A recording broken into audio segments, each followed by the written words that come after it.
Hello friends, मैं हूं गौरव और नेटफ्लिक्स, अमेजॉन, एमएक्स प्लेयर जैसे प्लेटफॉर्म के आगे आज हम हमारा पुराना दोस्त टेलीविजन को भुला ही चुके हैं, है ना? तभी तो आज 55% इंडियंस ओटीटी प्लेटफॉर्म को चुनते हैं और सिर्फ 41% डीटीएच वाली टीवी को।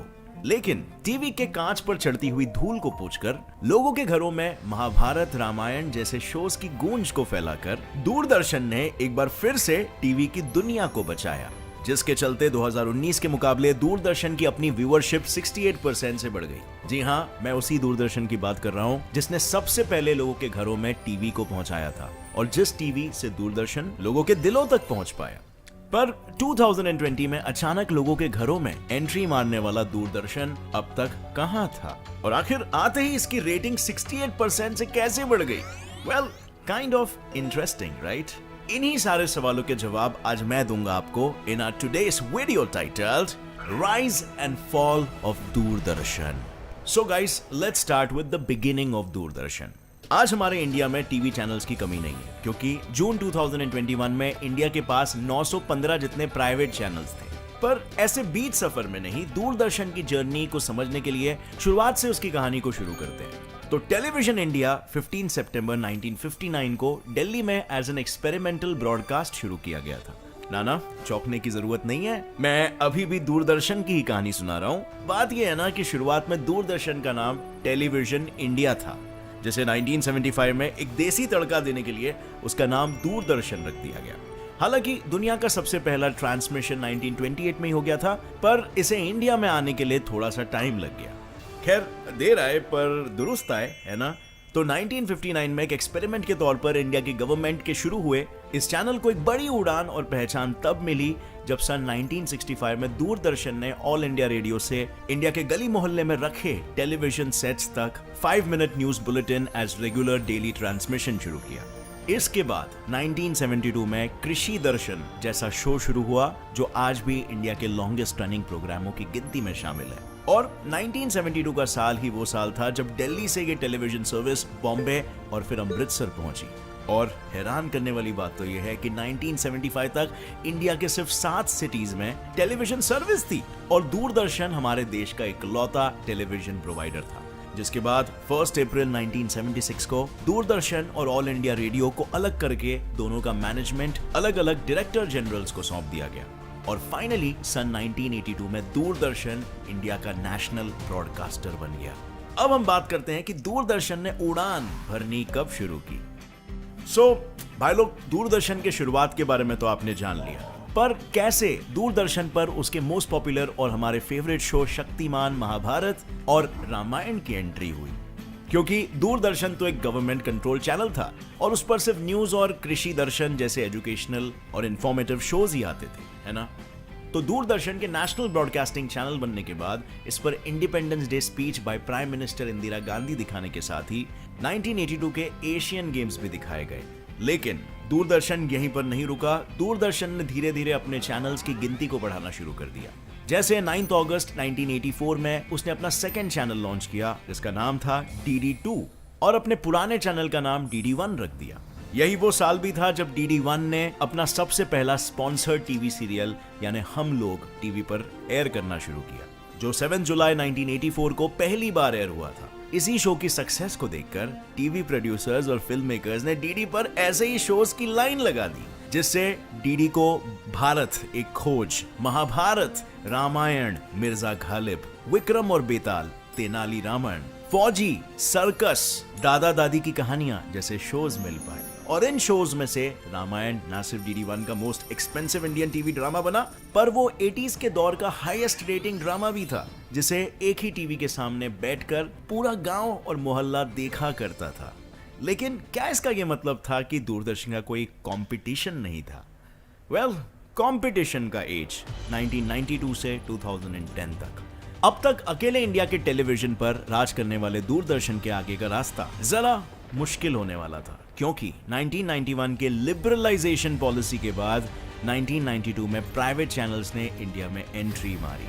और दूरदर्शन को 1992 में अपने पहले कंपेटिटर जी टीवी से स्ट्रॉन्ग कंपटीशन मिली। पर इसी दौरान DD1 ने चंद्रकांता, आलिफ लैला, चाणक्य जैसे शोज से अपने चैनल को दोबारा बाकी चैनल्स के कंपटीशन में सबसे ऊपर लाकर खड़ा कर दिया।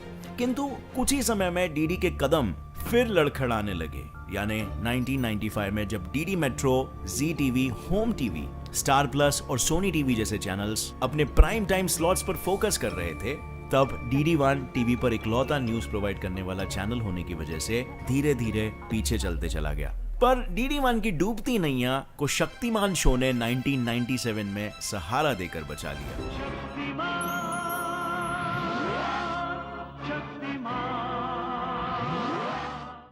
लेकिन DD1 अपने सहारे के बल पर कुछ ही साल टिका पाया, क्योंकि 2000 की शुरुआत होते ही सहारा टीवी और सब टीवी जैसे चैनल्स डीडी से बेहतर रेटिंग के साथ इंडिया के फेवरेट चैनल्स की रेस में दौड़ने लगे, और इस बार डीडी को बचाने वाला कोई नहीं था। इसीलिए 2003 के आने पर डीडी ने डीडी मेट्रो को डीडी न्यूज चैनल में बदल दिया और डीडी नेशनल पर मेहर, मिस इंडिया और फिर भी दिल है हिंदुस्तानी जैसे शोज को शुरू किया, जो उस समय के ब्लॉकबस्टर्स रहे। नहीं, 2005 में सारे प्राइवेट चैनल्स को पीछे छोड़ते हुए डीडी के हवाएं शो ने ITA awards for best TV serial of the year तक ले लिया, जिसे देख लोगों को लगने लगा कि शायद दूरदर्शन का कल और भी बेहतर होने वाला है।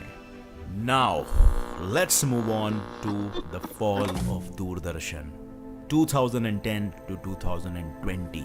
जब दूरदर्शन अब तक इतनी धूम मचा रहा था, तो आखिर ऐसा क्या ही हो गया कि ये हाईएस्ट टीवी रेटिंग की उड़ान भरने के बावजूद 2010 में बंद होने की कगार पर आ खड़ा हो गया? इसका सबसे बड़ा रीजन, जैसे मैंने आपको थोड़ी देर पहले ही बताया, और कुछ नहीं था बल्कि कंपटीशन।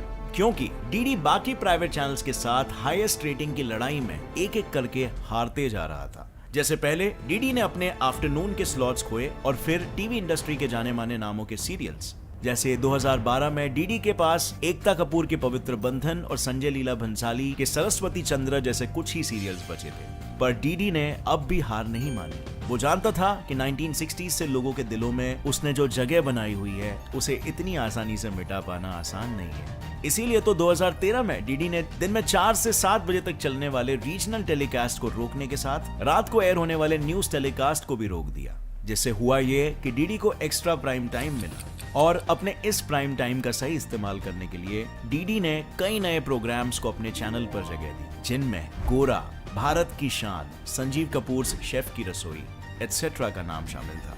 और इसके साथ साथ ही नवंबर 2014 में प्रसार भारती ने डीडी नेशनल को और आगे बढ़ाने के लिए एक नए टाइटल, देश का अपना चैनल के साथ रीलॉन्च करने के साथ नए प्रोग्राम्स को भी शुरू किया।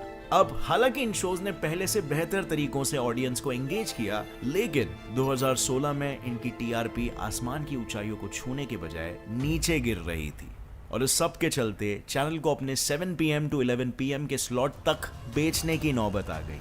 पर चैनल के स्लॉट्स बेचकर चैनल को रिवाइव करने की स्ट्रैटेजी भी डीडी के काम नहीं आई, जिसके चलते गवर्नमेंट ने बालाजी टेलीफिल्म्स और साई बाबा टेलीफिल्म्स जैसे प्रोडक्शन हाउसेस को स्लॉट्स बेचने के बावजूद इस पॉलिसी पर होल्ड लगा दिया, और 2017 से डीडी सिर्फ अपने पुराने प्रोग्राम्स के रीरन्स चलाने लगा, बिना किसी नए शो और नए स्ट्रैटेजी को लॉन्च किए। लेकिन प्राइवेट चैनल्स के चलते कंपटीशन बढ़ना और डीडी के नंबर 1 चैनल की रेस में पीछे छूटना तो सिर्फ और सिर्फ एक ही रीजन था। इसका दूसरा बड़ा रीजन ये था कि बाकी चैनल्स पर क्रिएटिव प्रोग्राम्स देखने वाले ऑडियंस को लगने लगा था कि डीडी नए दौर की चीजों को नहीं सीख पा रहा है और ना ही अपना रहा है, और इसी सब के चलते डीडी नेशनल धीरे धीरे स्टार प्लस, जी टीवी, सोनी, सब और ऐसे ही नए नए प्राइवेट चैनल्स की भीड़ में कब लोगों के फेवरेट चैनल की लिस्ट से गायब हो गया, किसी को इसकी कानों कान खबर नहीं पड़ी। और डीडी के फॉल की तीसरी सबसे बड़ी रीजन थी हमारी गवर्नमेंट।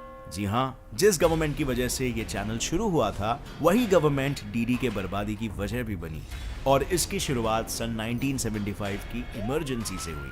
क्योंकि इससे पहले भी डीडी पर गवर्नमेंट प्रोग्राम्स चलाए जाते थे, लेकिन इमरजेंसी के दौरान इंदिरा गांधी की सरकार ने दूरदर्शन को अपने फायदे के लिए इस्तेमाल किया, जिसके चलते जनता के मन में चैनल के लिए कड़वाहट भर गई। और 2017 की रिपोर्ट की माने तो डीडी का ईयरली ऑपरेटिंग कॉस्ट 2000 करोड़ है, जिसका 68% गवर्नमेंट से आता है और बाकी डीडी के रेवेन्यू से। पर इतने सारे पैसों का क्या ही मतलब जब आज तक डीडी को खुद के चैनल पर प्रोड्यूस और ब्रॉडकास्ट किए जाने वाले शोज को डिसाइड करने की ऑटोनॉमी भी नहीं दी गई है।